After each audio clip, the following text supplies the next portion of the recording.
Vai pro inferno, sim, o Halloween chegou, o Dia das Bruxas, mais uma vez. Todo ano a gente faz um vídeo legal, divertido, diferente, porque eu adoro falar de terror, de filmes de suspense, e esse ano a gente preferiu fazer uma lista de muita coisa boa, algumas nem outras tanto, mas tudo filme de terror e suspense lançado em 2024. Vem comigo.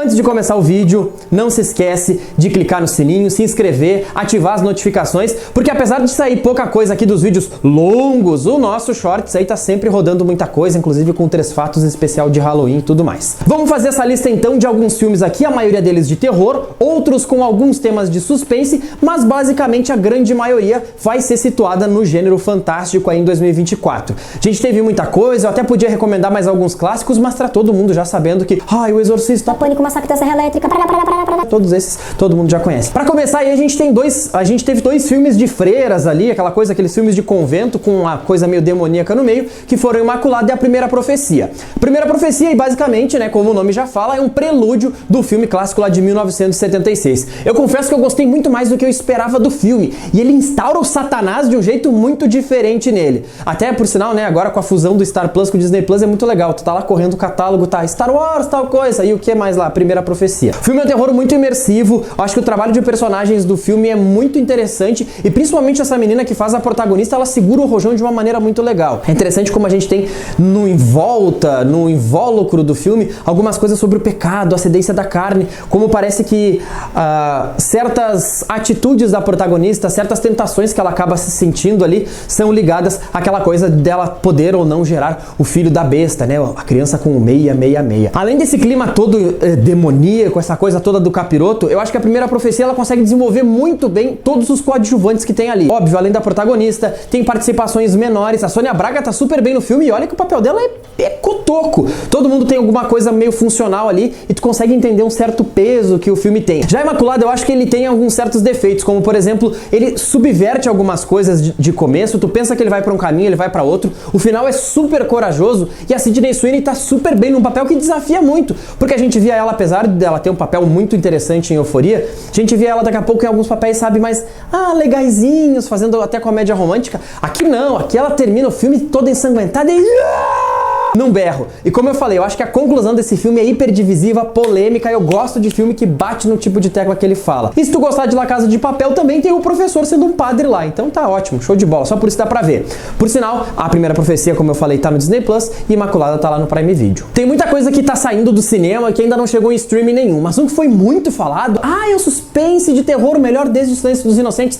Calma, Long Legs Vínculo Mortal tem muita coisa boa dentro dele, principalmente a ambientação, a atmosfera, um suspense de horror, supimpa, show de bola. Mas não é tudo esse pirulito. Primeiro, porque o Long Legs, o personagem do título, vivido pelo Nicolas Cage, cara, pra mim ele aparece muito pouco. A caracterização do ator, o jeito que ele aparece em cena, ele tá num momento muito legal que ele faz uns filmes índios, um filme bem esquisitão lá, e tudo dá bom, porque ele é um cara muito caricato, ele consegue mergulhar, imergir nos seus papéis. Eu acho que ele é a grande parte boa do filme. Tem algumas citações bem interessantes que depois eu fui ver na internet, depois que eu tinha visto do filme, que aparece ali o demônio, né? Aparece o diabo ali de umas maneiras bem sutis.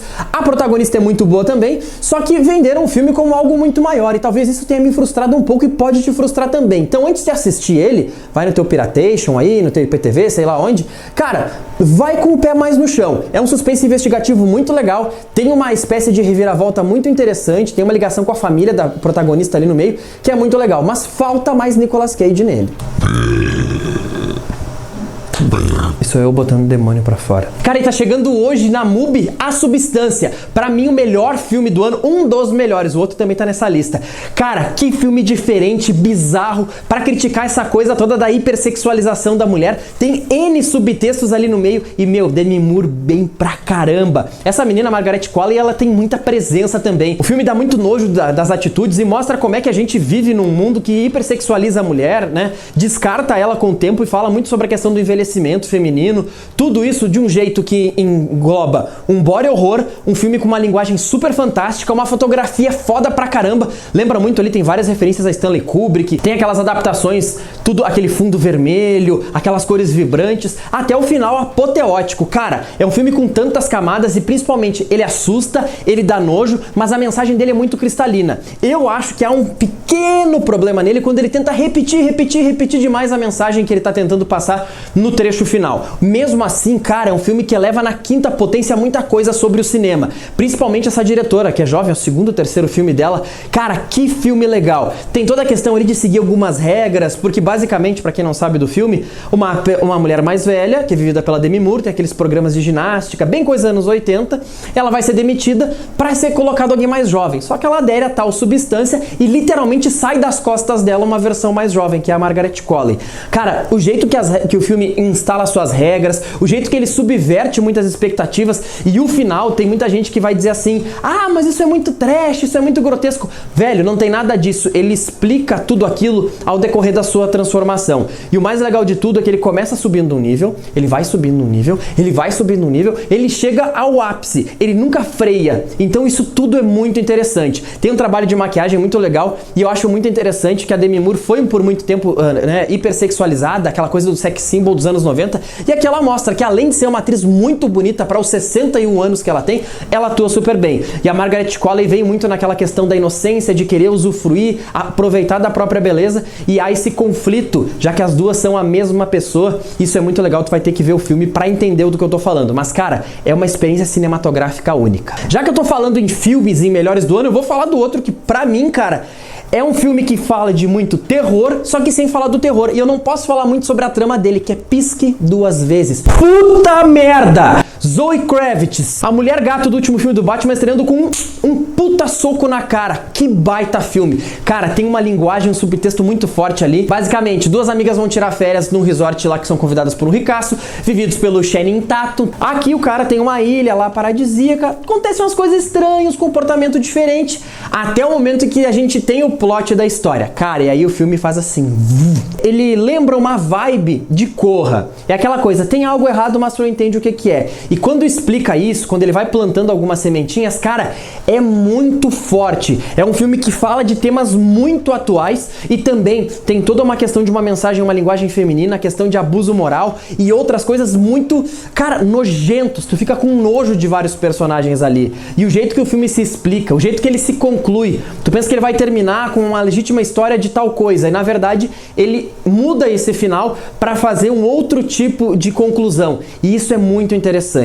Cara, ele não é fácil, ele não vai ser para todo mundo, talvez ver, mas é um filme que pode ser muito lembrado por muito tempo, principalmente pela coragem. E fora que a Zoe Kravitz consegue filmar ali num lugar lindíssimo, aquela ilha paradisíaca, meio deserta, a fotografia é meio saturada e tudo isso potencializa muito as ações, principalmente do ato final do filme. Cara, se puder, dá um jeito aí, cavoca, vê se ainda tá no cinema, assiste. Bom, Um Lugar Silencioso acabou de virar franquia e dia 1 eu acho que é um filme super legalzinho e tem uma conclusão muito boa. Um arco com novos personagens dentro daquele mundo que ninguém pode fazer barulho por causa das criaturas alienígenas. Dois atores muito bons como protagonistas, a Lupita Nyong'o arrebenta e o Joseph Quinn, o nosso querido Ed de Stranger Things, tá super bem como um cara cagão, medroso, que não sabe o que tá acontecendo direito.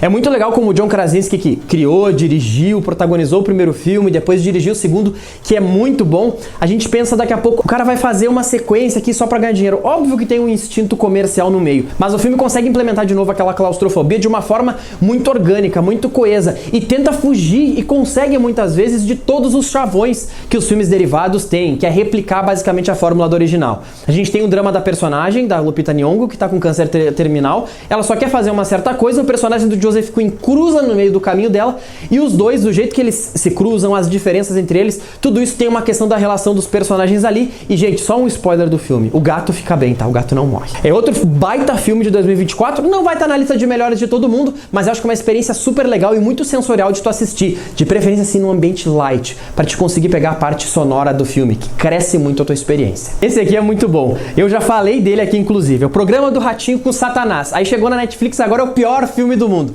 Cara, Entrevista com o Demônio ou Late Night with the Devil. É mais ou menos isso, eu sou péssimo em inglês. Basicamente, o filme mostra um apresentador de um talk show que no dia de Halloween vai trazer algumas celebridades, vai invocar certas coisas, inclusive uma menina que estaria com o Janho, com o capiroto, com o sete pele ali dentro dela. E aí começa a dar alguns acontecimentos bizarros. Como o filme se passa passa em tempo real, tem um estilo documental, uma coisa muito da atmosfera da época, ele enerva muito as situações. Aqui o que eu já tinha falado no vídeo na análise dele, meu Deus, mas o que é esse final? Tem uma coisa de efeito visual ruim. Cara, é tudo proposital. Eu acho que ele se encaixa de uma maneira muito boa na proposta que ele tem, que é essa coisa da briga pela audiência. A gente vive hoje uma era digital que tá todo mundo com a cara enfiada no telefone o tempo inteiro. Nos anos 70 e 80 existia um aparelho quadrado com sinal via satélite chamado televisão. Nisso as pessoas faziam de tudo por audiência. E nos Estados Unidos tem muito forte a cultura do talk show, muito mais que aqui com Jô Soares e Danilo Gentili, por exemplo. O que acontece? Basicamente o cara ali ele era uma promessa, ele nunca se concretizou e ele vai tentar usar esse programa como uma última tentativa para bater a audiência. Então é tudo pelas visualizações. Não são os views e os likes da tua rede social, mas mesmo assim é para ser mais visto. Fazia muito tempo que a franquia Alien não engatava nada que prestasse. Agora, com a passagem para Disney, parece que a antiga Fox, agora 20th Century Studios, conseguiu acertar Predador, né, A Caçada, um filme pequenininho direto pro streaming, e Alien Romulus, com a mão de Fede Álvares, o cara que fez A Morte do Demônio, um dos filmes de terror dos últimos 10, 15 anos mais injustiçados de todos os tempos, porque é uma trecheira muito boa. E aqui, cara, a gente pega muito da linguagem dos games, principalmente o game do Alien, o último, que eu não vou lembrar o nome, eu nunca joguei aquela coisa, mas, velho, fizeram N comparativos na internet do estilo, do clima que os jogos trazem e o filme também. Personagens novos, essa menina, a Kelly Spain, acho que é a protagonista. Cara, a mina arrebenta, manda super bem. E de novo, todo mundo dentro de uma nave com uma ameaça, os facehuggers muito assustadores. O diretor, o Fede Álvares, ele sabe trabalhar com efeitos práticos. O jeito que ele trabalha a questão do body horror, aquela coisa daquele parasita maravilhoso, aquele xenomorfo arrebentando todo mundo. Cara, tem uma morte melhor que a outra. E o clima do filme é um suspense de horror com ficção científica que cresce, se enerva o tempo inteiro. Ô, velho, o meu... Absolute Cinema. Só pra gente encerrar, tem dois filmes que estão lá na Max. O primeiro, Os Horrores de Caddo Lake, a pior tradução de nome possível. Um suspense com viagem no tempo, com uma coisa de lapso temporal, com duas histórias diferentes que acabam se interligando. O filme é produzido pelo M. Night Shyamalan, então tu consegue entender que ele tem uma coisa de reviravolta ali. Muito interessante, o filme tem suas limitações orçamentárias, mas nem por isso deixa de contar uma boa história. Como o lago ali é bem interessante, os diretores conseguem utilizar muito aquela locação.